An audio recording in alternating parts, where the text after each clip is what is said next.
From emails to reports and project proposals, it's hard to meet the demands of today's competing priorities without some help. Grammarly is the essential AI communication assistant that boosts your productivity at work so you can get more of what you need done faster. Just a few clicks can tailor your tone and writing so you come across exactly as you intend. Get time back to focus on your high-impact work. Download Grammarly for free at grammarly.com/podcast. Welcome to the Deep Dive. Today is Monday, May 26th, 2025. It's Memorial Day here in the United States. That's right. And for this deep dive, we're going to look into what Memorial Day really signifies, in 2025. And also, maybe more specifically, how the weather kind of shaped things across the country. We'll focus on Fort Worth, Texas, and Columbus, Ohio. Yeah, and we're basing this on a report, Memorial Day 2025, Remembrance and Weather.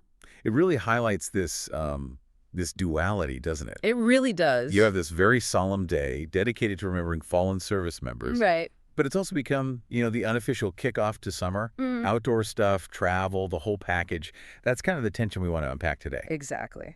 Okay, so let's dive right in. Memorial Day. It falls on the last Monday in May, which is today. And its core purpose, its fundamental meaning, is to honor those who died while serving in the U.S. military. Yeah, it's a day for remembering, for reflection, and gratitude, really. Absolutely. And the report mentions how this played out across the country in 2025. The familiar traditions. There were ceremonies, parades, often led by veterans, visits to cemeteries, people putting out flags, flowers, very personal acts of remembrance. And the flags at half-staff until noon, right? Yeah. That visual symbol. Exactly. That's key. Right. And also the national moment of remembrance at 3 p.m. local time, a sort of collective pause for the nation. It's powerful. Now, the history here is pretty fascinating, too. The report traces it back to right after the Civil War. These local events started popping up, often called Decoration Day. What was driving those early efforts? Well, it seems it was very organic almost. People just felt this deep need to honor the staggering number of dead. So these decoration days were ways communities tried to process that grief and show respect. Just local communities acting on their own. Pretty much. Then in 1868, you have General John A. Logan, who was with the Grand Army of the Republic. He saw this happening and called for a nationwide day of remembrance. He actually picked May 30th for, decorating the graves, trying to unify it. And it started with the Civil War dead, but it expanded over time. Right. Especially after World War I, the focus broadened. It became about honoring American service members who died in any war. So a truly national remembrance. And then came the modern holiday structure. The Uniform Monday Holiday Act in 1971, that's what shifted it to the last Monday in May. Exactly. That made it an official federal holiday and, created the 3-day Memorial Day weekend that we're all so familiar with now. Which, is convenient for travel and plans, but it also kind of fuels that discussion we mentioned earlier, doesn't it? That balancing act. It absolutely does. How do you keep the focus on remembrance when it's also seen as the big summer kickoff, with barbecues and sales and everything else? Did the report touch on how people felt that balance was working in 2025? It definitely acknowledges that tension. It points out that the traditional observances were still very much alive and meaningful in 2025.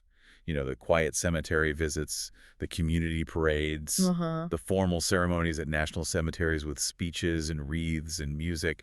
Those really anchor the day's solemn purpose. But then, there's the other side, the unofficial start of summer. The report highlights the huge jump in travel. People hitting the road, catching flights. Oh, yeah. Big travel weekend. And all the outdoor stuff, first barbecues, trips to the lake or beach, camping. And the shopping. Can't forget the Memorial Day sales. Right. It really throws that duality into sharp relief, doesn't it? It absolutely does. A day born from profound loss and sacrifice, now also deeply woven into our cultural calendar as a time for leisure and looking forward to summer. Okay, so if so much of this holiday happens outdoors, that brings us squarely to part 2, the weather. It seems almost obvious, but its role is just huge. It's critical. The report really hammers this home. Weather patterns can make or break Memorial Day weekend plans. People are hoping for sunshine, comfortable temperatures for parades or picnics. Yeah, ideal conditions. But bad weather, severe storms, extreme heat, even just persistent rain. that can obviously mess things up, but also pose real safety risks. And the report suggests that leading up to the weekend in 2025, the weather forecast was a major preoccupation for millions. You can just picture everyone checking their phones constantly. Absolutely. And late May across the U.S. can dish out all sorts of weather. The report outlines some typical scenarios. You often get spring storm systems firing up. Severe thunderstorms. Yeah, heavy rain, lightning, strong winds, maybe hail, even tornadoes, especially common across the plains, the Midwest, and the South. And it's generally warming up too, right? So heat can be a factor. Definitely. That first real taste of summer heat in many places. Risk of heat exhaustion if you're not careful. Plus, humidity starts creaking up, particularly in the south and east, which makes it feel even hotter. But it's not hot everywhere. You could still get cooler air in the northern states. True. And coastal areas have their own thing going on. Sea breezes, maybe some pop-up showers, sometimes fog, lots of variability. So all these possibilities. Yeah. How does bad weather typically impact the holiday itself? Well, travel is a big one. Storms can cause flight delays, cancellations. Heavy rain can lead to dangerous driving conditions, maybe traffic jams. Right. And outdoor events? They're very vulnerable. Parades or ceremonies might get delayed or canceled. Picnics and barbecues might have to scramble indoors. Beach or lake plans can get rained out or become unsafe. And extreme heat often brings official warnings. It really highlights how much we rely on good forecasting. The report mentions the National Weather Service, local meteorologists. Their work is vital for a weekend like this. Totally. And they're using some serious tools, radar, to track storms, satellite imagery, complex computer models that try to predict how the atmosphere will behave. It's not just guesswork. Not at all. And there's also a public education piece, making sure people know how to prepare for whatever the weather might throw at them. Okay, let's get specific now for 2025. Part 3 of the deep dive zooms in on Fort Worth, Texas, and Columbus, Ohio. Let's start down south in Fort Worth. What's typical there in late May? Well, Fort Worth, part of the DFW area, usually sees weather warming up significantly by late May. Think mid-80s to low 90s Fahrenheit. Man, hot. Yeah, and the humidity is typically on the rise too. But the really big story for North Texas in May is often the potential for severe thunderstorms. Ah, right. Texas spring storms. Exactly. We're talking heavy rain, strong winds, large hail is definitely possible, and unfortunately, tornadoes are a real risk in that region during that time of year. May is historically a very active month for severe weather there. And flash flooding, too, I imagine, with heavy rain. Oh, absolutely. Especially in urban areas, that's a major concern. So what was the outlook for Memorial Day weekend 2025 in Fort Worth, according to the report? It sounds like it was shaping up to be pretty typical. Warm and humid conditions, which might actually sound nice for, say, hitting a lake, but with a significant chance of afternoon or evening thunderstorms developing. And some of those storms had the potential to be severe. So forecasters there would have been keeping a very close eye on things. Definitely.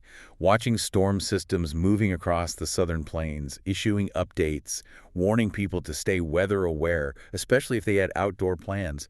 It's that classic North Texas late spring dilemma. Beautiful sunny periods potentially interrupted by sudden, dangerous storms. Yeah, that sounds tricky to plan around. It really is. For parades, outdoor concerts, even backyard barbecues in DFW, everything depends on the timing and strength of those storms. People needed to be ready to move indoors quickly if warnings went out, and travel could get snarled by localized flooding or high winds. Okay, now let's shift north to Columbus, Ohio. The deep dive suggests a different kind of weather picture there for late May. Yeah, generally more moderate in Columbus compared to North Texas. Typical highs might be more in the upper 60s to low 80s Fahrenheit, so milder. Nights are usually cool and comfortable. Less extreme heat then? Generally, yes. Yeah. Humidity is usually moderate. They certainly get showers and thunderstorms in late spring in Ohio, but they tend to be less intense and less widespread than what you expect in the plains. Weather can be pretty variable, though, as different fronts move through. So for Memorial Day weekend 2025 in Columbus, what was the likely scenario? It sounds like it was leaning towards pleasant overall. Comfortable temperatures, good for be outside picnics, parks, that kind of thing. Nice. There was likely still a moderate chance for some scattered afternoon showers or maybe a thunderstorm.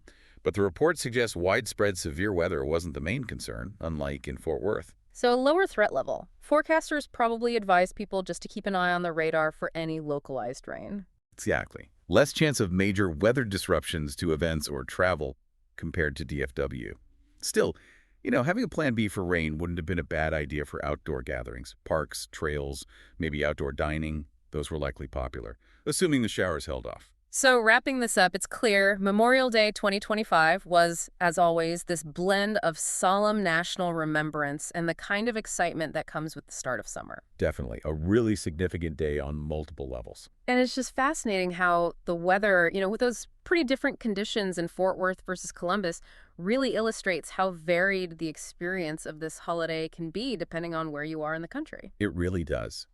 Which maybe leaves us with a final thought. How does this constant back and forth, this duality between honoring the past and celebrating the present, all while being subject to unpredictable forces like the weather, how does that continue to shape these national moments, these traditions we share?